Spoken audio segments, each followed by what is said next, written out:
I spent $12,000 on my nephew's surgery, then got uninvited from his recovery party. He needs positive energy only, my sister said. When the hospital called about unpaid bills, I gave them her number. My name is Valerie, and I'm 34 years old. I work as a software engineer for a mid-sized tech company in Phoenix. And I've always been the reliable one in my family. The one who shows up when there's a crisis. The one who lends money that never gets paid back.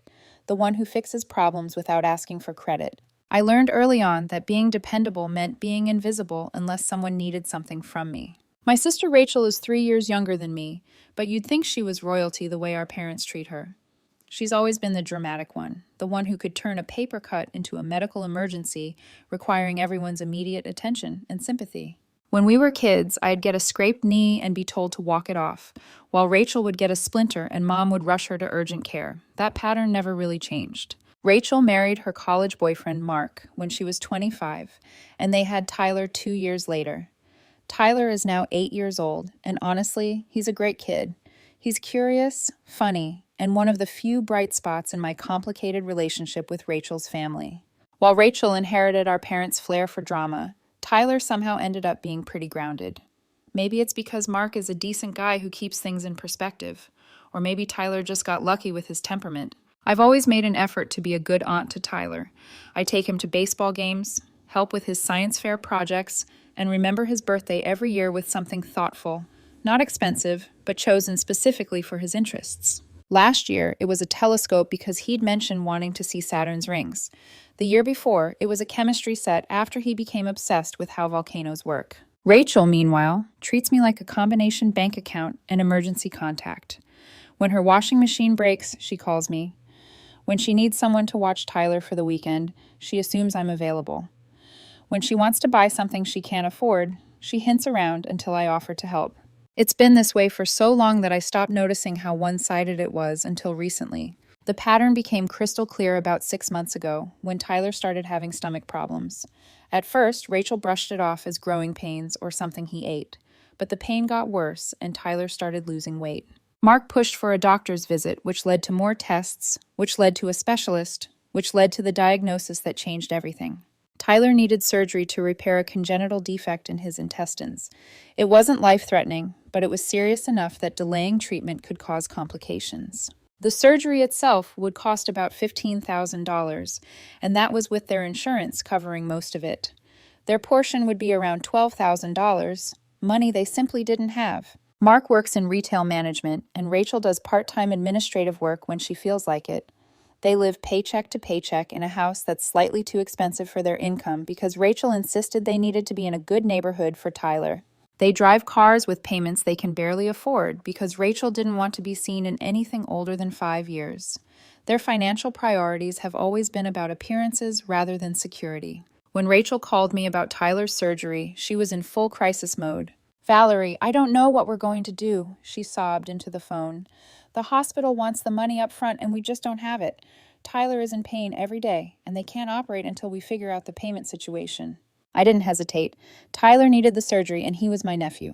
"Don't worry about it," I told her. "I'll handle the hospital bill. Just focus on getting Tyler better." The relief in her voice was immediate. "Oh my God, Valerie, thank you so much. I knew you'd come through for us. You always do. Tyler is going to be so grateful. We all are." I called the hospital that afternoon and arranged to pay Tyler's portion of the surgical costs. $12,000, transferred directly from my savings account to ensure Tyler could get the surgery scheduled as soon as possible. It wasn't money I could easily spare. I'd been saving for a down payment on a house, and this wiped out a significant chunk of my progress. But Tyler needed help, and I was in a position to provide it. The surgery was scheduled for the following week. I took time off work to be at the hospital, arriving early that morning with coffee and breakfast sandwiches for Rachel and Mark. Tyler was nervous but trying to be brave. I sat with him before they took him back, playing his favorite card game and telling him about the new video game I'd bought for his recovery. "Thanks for being here, Aunt Valerie," Tyler said as the nurses prepared him for surgery. "Mom said you're the reason I can get my stomach fixed." I squeezed his hand. "You don't need to thank me, buddy. That's what family does." The surgery went perfectly. Tyler's surgeon said everything had gone according to plan, and Tyler should make a full recovery within a few weeks. I stayed at the hospital until Tyler was awake and comfortable, then went home feeling genuinely good about what I'd done. I'd help my nephew when he needed it most, and that felt right. Over the next 2 weeks, I checked in regularly.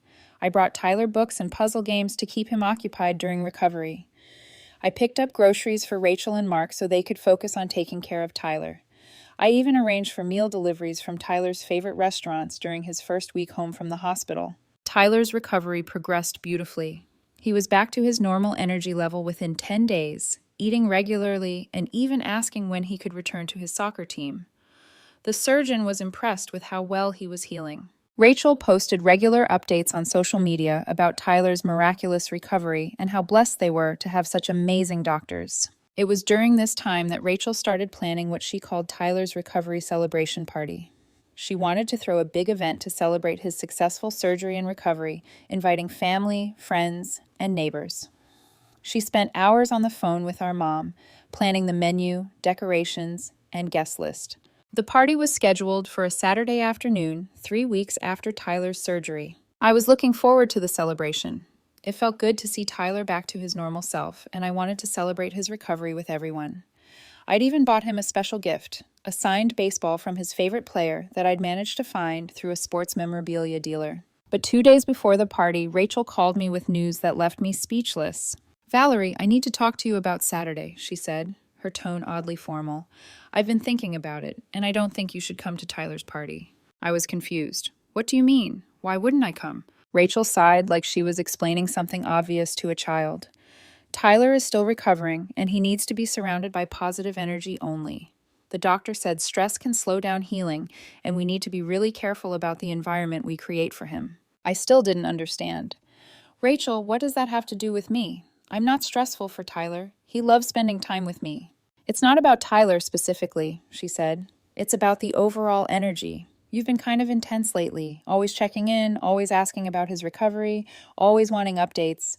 It's a lot. And honestly, some of the family members think you might be trying to make this whole thing about you."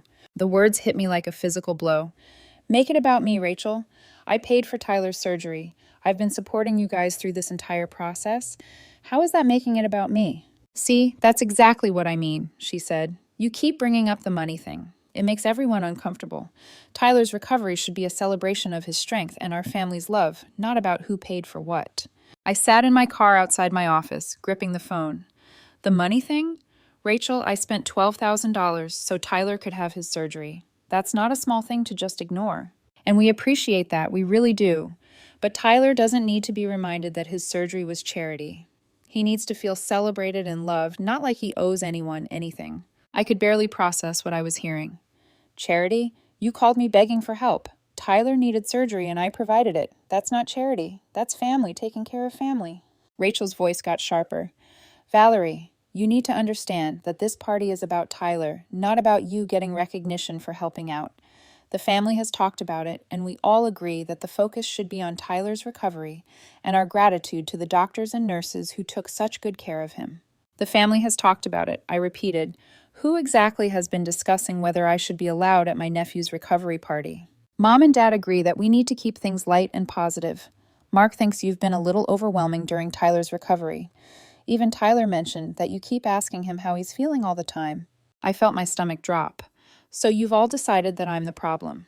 The aunt who paid for the surgery is too intense for the recovery party." "Valerie, please don't make this difficult. We're not saying you're a problem. We're just saying that Tyler needs positive, stress-free energy right now, and bringing up the financial stuff or making Tyler feel indebted isn't helpful for his healing." I pulled into my driveway and sat in the car trying to process what had just happened. My sister had uninvited me from my nephew's recovery party because my presence might be stressful, despite the fact that I was the only reason Tyler could have the surgery in the first place. "Fine," I said finally.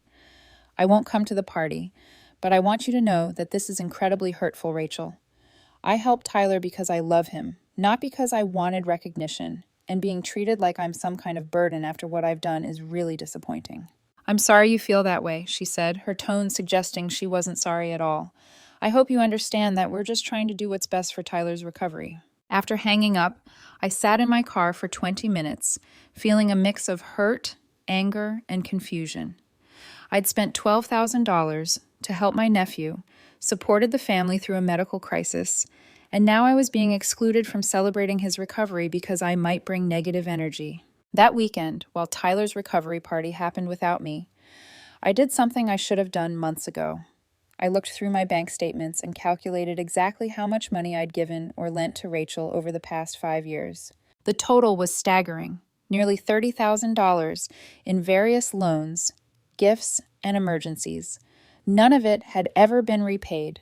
Most of it had never even been acknowledged. The surgery payment was just the latest and largest in a long string of financial bailouts I'd provided without question. Rachel's car payment when Mark was between jobs, the security deposit for their current house, Tyler's registration fees for soccer and baseball leagues, Christmas gifts when they were having a tight month, groceries during various temporary financial crunches. I'd been funding their lifestyle while being treated as an afterthought in their lives. Monday morning, I went to work determined to move on from the weekend's disappointment. Tyler was healthy, and that's what mattered most. I could deal with hurt feelings. I'd been dealing with them in my family for years. But Tuesday afternoon, I got a call that changed everything. Ms. Davis, this is Jennifer from the billing department at Phoenix Children's Hospital. I'm calling about the outstanding balance on Tyler Matthews' account. I was confused. Outstanding balance? I paid Tyler's portion of the surgery costs 3 weeks ago. Yes, ma'am. I see that payment, but there are additional charges that have accumulated since the surgery. Follow-up appointments, additional tests, prescription medications, and some complications during recovery that required extra monitoring. The total outstanding balance is $4,800. I felt my stomach clench. I'm sorry, but I'm not the patient or the parent. You should be calling Tyler's parents about additional charges. Jennifer's voice became more apologetic. I understand, ma'am, but you're listed as the financial guarantor on the account. When you made the initial payment, the paperwork indicated you were taking responsibility for all costs related to Tyler's treatment. Rachel had apparently signed me up as responsible for all of Tyler's medical expenses without telling me. While I was being uninvited from Tyler's recovery party for being too intense, I was simultaneously being held financially responsible for ongoing costs I hadn't agreed to cover. I'll need to call you back, I told Jennifer. There's been a misunderstanding. I immediately called Rachel. She answered on the 4th ring, sounding distracted. Valerie, what's up? I'm actually pretty busy right now. Rachel, the hospital just called me about $4,800 in additional charges for Tyler's treatment. They say I'm listed as the financial guarantor for all his medical expenses. There was a pause. Oh, right. Yeah. When we did the paperwork for the surgery, they asked who would be responsible for additional costs, and I put you down. I figured since you were already covering the surgery, it made sense. I could barely speak. You figured it made sense? Rachel, you put me down as financially responsible for medical bills without asking me. Valerie, it's not that much money. And Tyler needed some extra monitoring after the surgery. The doctors wanted to be extra careful, which meant a few more appointments and some additional tests. It's all routine stuff. $4,800 is not routine stuff, Rachel. And you can't just sign me up for financial responsibility without asking me. Her tone became defensive. Look, I was stressed and dealing with Tyler's surgery. I had to make decisions quickly. And since you were already helping with the costs, I thought you'd want to make sure Tyler got the best possible care by committing to pay for medical bills you didn't even know about. Rachel, I already paid $12,000 for Tyler's surgery. I've been supporting your family for years. Now you're trying to guilt me into paying even more money that you committed me to without my knowledge. It's not like that, she said. I just thought... You thought you could spend my money without asking because you always have before. But here's the thing, Rachel. I won't be paying these additional bills. I paid for Tyler's surgery, which is what I agreed to do. Anything beyond that is your responsibility. Rachel's voice became shrill. You can't just abandon Tyler now. He's still recovering. He needs follow-up care. Tyler will get his follow-up care when his parents pay for it. You know, the people who are actually responsible for his medical bills. Valerie, we don't have $4,800. You know our financial situation. Then you should have thought about that before you committed to additional expenses, without asking the person you expected to pay for them. I can't believe you're being this selfish. Tyler is family. Tyler is family, I agreed. And I proved that by paying $12,000 for his surgery when you couldn't. But being family doesn't mean I'm a blank check for your poor financial decisions. What am I supposed to tell the hospital? Tell them you'll set up a payment plan. Tell them you'll figure it out. Tell them whatever you want, but don't tell them to call me. I hung up before she could respond. The next day, Jennifer from the hospital called again. Ms. Davis, I spoke with Mrs. Matthews about the outstanding balance. She said you're no longer willing to cover the costs, but you're still listed as the financial guarantor. We need to know how you'd like to handle the balance. Jennifer, I need to remove myself as the financial guarantor on Tyler's account. I only agreed to pay for the surgery itself, not ongoing treatment costs. Mrs. Matthews committed me to these additional expenses without my knowledge or consent. I understand your concern, ma'am. Let me transfer you to our financial services department to discuss removing the guarantee. After an hour of phone calls and paperwork, I successfully removed myself from any financial responsibility for Tyler's future medical costs. The hospital would now need to work directly with Rachel and Mark for payment of the outstanding balance. That afternoon, my phone started ringing nonstop. Rachel called 6 times. Mark called twice. Even my mother called, having apparently heard about the situation from Rachel. I let them all go to voicemail. Rachel's messages started apologetic, but quickly became accusatory. Valerie, please call me back. I think there's been a misunderstanding about the hospital bills. Valerie, the hospital called and said you removed yourself from Tyler's account. We need to talk about this. I can't believe you're doing this to Tyler. He's still recovering, and now we can't afford his follow-up appointments. This is incredibly selfish, Valerie. Tyler is your nephew. How can you abandon him like this? Mark's messages were more restrained, but equally manipulative. Valerie, I know you're upset about the party situation, but Tyler's medical care shouldn't be affected by family disagreements.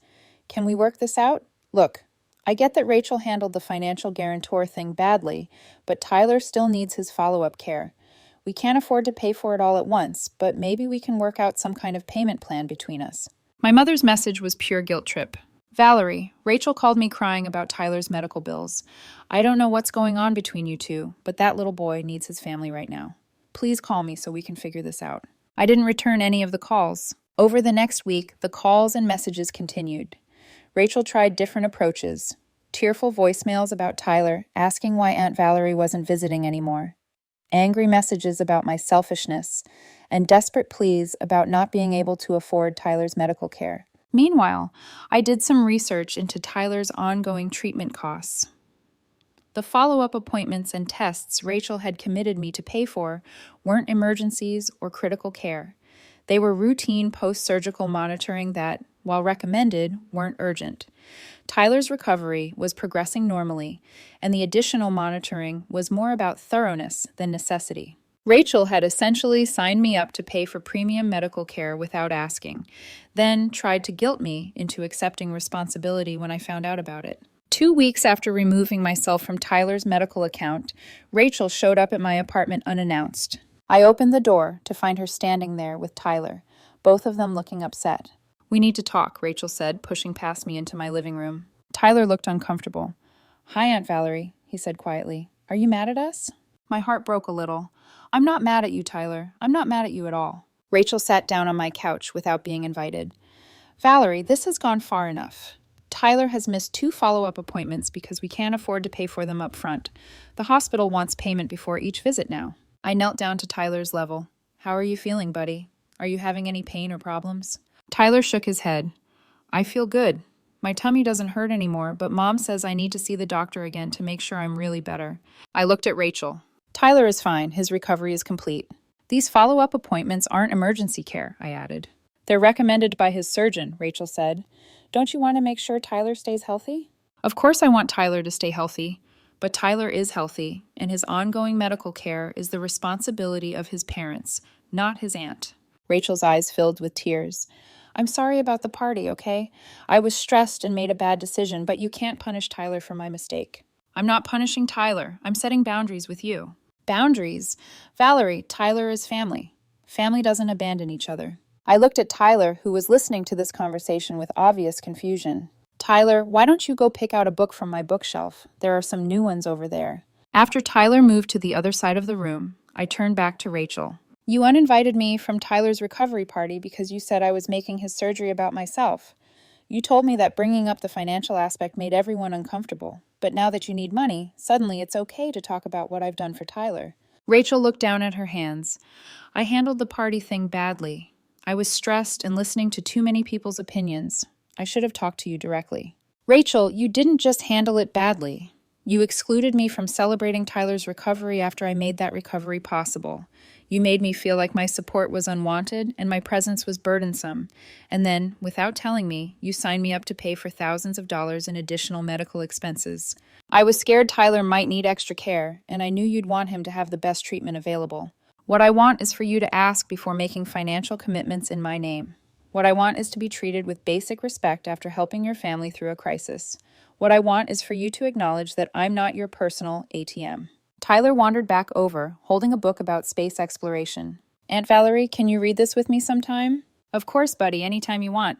Rachel stood up. So, that's it? You're going to let Tyler suffer because you're mad at me? Tyler isn't suffering. Tyler is healthy and happy. You're the one who's suffering because you have to take financial responsibility for your own son's medical care. We can't afford it, Valerie. You know our situation. Then make a payment plan with the hospital. Get a second job. Cut expenses. Do what every other parent does when their child needs medical care. Rachel's face flushed with anger. Not everyone has your income, Valerie. Not everyone can just write a $12,000 check without thinking about it. I did think about it. I thought about Tyler needing surgery and I helped. But that doesn't make me responsible for every medical expense Tyler will ever have. Rachel's voice sharpened. What about everything Mom and Dad did for us growing up? What about all the times our family helped you? I almost laughed. Rachel, when exactly did our family help me? When I needed money for college? When I was struggling in my first job? When I wanted to buy a house? I've been the one doing the helping in this family for years. She grabbed Tyler's hand. Come on, Tyler, we're leaving. Tyler looked back at me with confusion. Bye, Aunt Valerie. I hope I can see you soon. You can see me anytime, Tyler. You just call me, okay? After they left, I sat in my quiet apartment, feeling a mixture of sadness and relief. I was sad that Tyler was caught in the middle of this conflict, but I was relieved to have finally established some boundaries. Over the next month, the pressure campaign intensified. My parents called multiple times, trying to mediate and guilt me into being the bigger person. My father actually used the phrase, blood is thicker than water, during one particularly frustrating conversation. Dad, I paid $12,000 for Tyler's surgery. I've loaned Rachel thousands of dollars over the years, none of which has been repaid. I've been the one helping this family, and all I get in return is being treated like a burden. I'm done. Valerie, we're family. Family forgives each other's mistakes. Whose mistakes am I supposed to be forgiving? My mistake of helping when asked? My mistake of expecting basic respect in return? Rachel made an error in judgment with the party and the hospital paperwork. She knows that now. Dad, Rachel didn't make an error in judgment. She made deliberate choices that showed exactly how she views our relationship. She views me as a source of money who shouldn't expect anything in return. My mother tried a different approach, calling to tell me how Tyler was asking about me and didn't understand why I wasn't visiting anymore. Mom, Tyler can visit me anytime. Rachel is the one who's decided I'm not welcome unless I'm writing checks. She's sorry about the misunderstanding. Valerie, can't you let this go for Tyler's sake? There was no misunderstanding. Rachel made it clear that my presence is unwelcome unless I'm providing financial support. I'm just taking her at her word. The calls eventually stopped. Rachel apparently found a way to cover Tyler's follow-up appointments, possibly through a payment plan with the hospital or help from Mark's family. Tyler's recovery continued to progress normally, based on the occasional social media updates I still saw. 6 months later, I ran into Tyler at a local bookstore. He was with Mark, picking out books for a school project. Aunt Valerie! Tyler ran over and hugged me. I haven't seen you in forever. Mark looked uncomfortable but nodded. Hello, Valerie. How are you doing? I'm good, Tyler. You look great. How are you feeling? I'm good. My stomach never hurts anymore, and I'm back on my soccer team. We won 3 games in a row. That's awesome, buddy. I'm really glad you're doing so well. Mark stepped closer. Valerie, look. I know things have been weird between you and Rachel, but Tyler misses you. Maybe we could work something out. I looked at Tyler, who was listening carefully to our conversation. Tyler, I miss you too. But your mom and I had a disagreement about some grown-up stuff, and we haven't figured out how to fix it yet. Is it because of my surgery money? Tyler asked. Mom said you helped pay for it, but then you got mad about something. I was amazed that Tyler knew about the financial aspect. I'm not mad about helping with your surgery, Tyler. I'm glad I could help you get better. Sometimes adults just disagree about things, and it takes time to work them out. Mark spoke quietly. Rachel really misses you too. She knows she messed up with the party and the hospital thing. She's been talking about calling you. Tyler, would you mind looking at books for a minute while your dad and I talk? After Tyler moved away, I turned to Mark. I'm not trying to punish Tyler or make this difficult for him, but Rachel treated me terribly during a time when I was trying to help your family. She needs to acknowledge that before we can move forward. Mark nodded. I get it. I told her she was wrong about the party thing at the time, but she was listening to your parents and got all worked up about maintaining the right energy for Tyler's recovery. It was stupid. And the hospital paperwork? Mark looked embarrassed. That was really messed up. She should have asked before putting you down as responsible for additional costs. She knew it was wrong, but she was panicking about Tyler needing extra care. So she decided you'd just pay for it. She figured you'd want to make sure Tyler got everything he needed, but she should have asked. I appreciated Mark's honesty. I want Tyler to have everything he needs too, but I can't be responsible for medical expenses I don't agree to cover, especially when I'm being treated like I don't matter unless I'm writing checks. I understand. And honestly, we figured out our finances better since then. Rachel got a full-time job, and we've been more careful about budgeting. We don't need financial help anymore. That was interesting. Rachel got a full-time job. Mark smiled a little. Yeah. Turns out when you can't rely on family bailouts, you figure out how to handle your own responsibilities. It's been good for her, actually. We exchanged numbers, and Mark promised to have Tyler call me soon. A few days later, Tyler called and we talked for an hour about his school projects, his soccer team, and a new telescope he wanted for his birthday. It felt good to reconnect with him. A month later, Rachel called me. Her tone was different, less dramatic and more mature. Valerie, I know it's been a long time, but I was hoping we could talk. I owe you an apology. I was surprised by the directness. Okay. I handled everything terribly last year. The party, the hospital paperwork, all of it. I was scared about Tyler's surgery and recovery, and I let other people's opinions influence me too much. But mostly, I was wrong about how I treated you.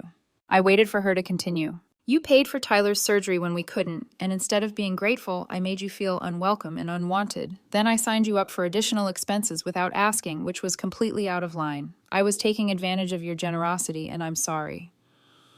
I appreciate you saying that, Rachel. Tyler asks about you all the time.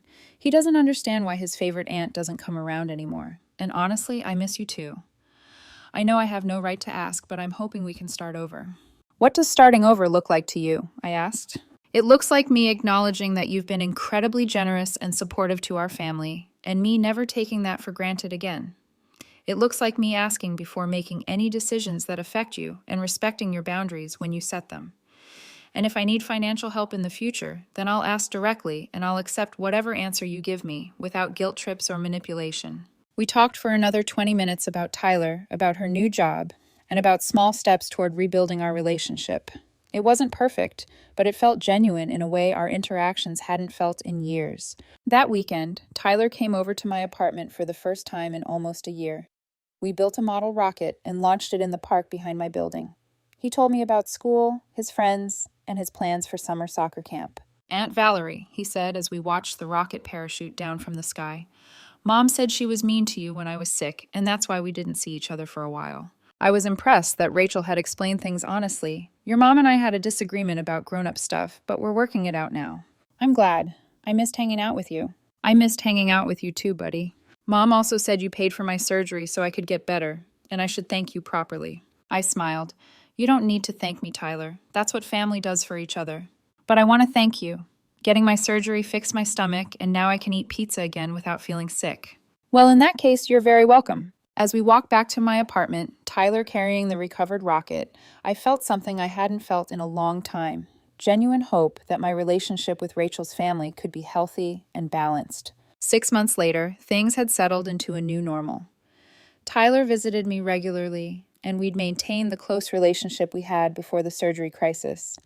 Rachel and I talked occasionally, and while we weren't as close as we once were, there was mutual respect that hadn't existed before. Rachel kept her word about not taking my support for granted. When Tyler wanted to join a traveling baseball team that required expensive fees, she and Mark figured out how to afford it themselves. When their car needed major repairs, they handled it through their savings and a small loan from Mark's parents. They'd built a more sustainable financial life. Most importantly, Tyler was healthy and thriving. His surgery was completely successful, and he hadn't had any stomach problems since his recovery. He was playing sports, doing well in school, and developing into an impressive young man. The experience taught me something valuable about family relationships and boundaries. For years, I'd been enabling Rachel's financial irresponsibility while accepting poor treatment in return. I thought being the reliable family member meant saying yes to every request and absorbing every slight without complaint. But I've learned that being reliable doesn't mean being exploited. It doesn't mean sacrificing my own financial security or emotional well-being just to keep the peace. Setting boundaries wasn't selfish. It was necessary. And strangely enough, it made room for Rachel to grow too. She had to face her own responsibilities instead of leaning on me, and in the process, she became more capable and more respectful. One evening, Tyler and I were sitting on my couch, working on a puzzle together. He looked up at me and said, "Aunt Valerie, I'm glad you're in my life. You always make me feel better." And in that moment, every painful phone call, every guilt trip, every argument with Rachel, it all felt worth it. Because at the end of the day, I hadn't done it for Rachel. I'd done it for him. And I'd do it again. But next time, I'd make sure the boundaries were clear from the start. Because love without boundaries isn't love, it's servitude, and I finally know the difference.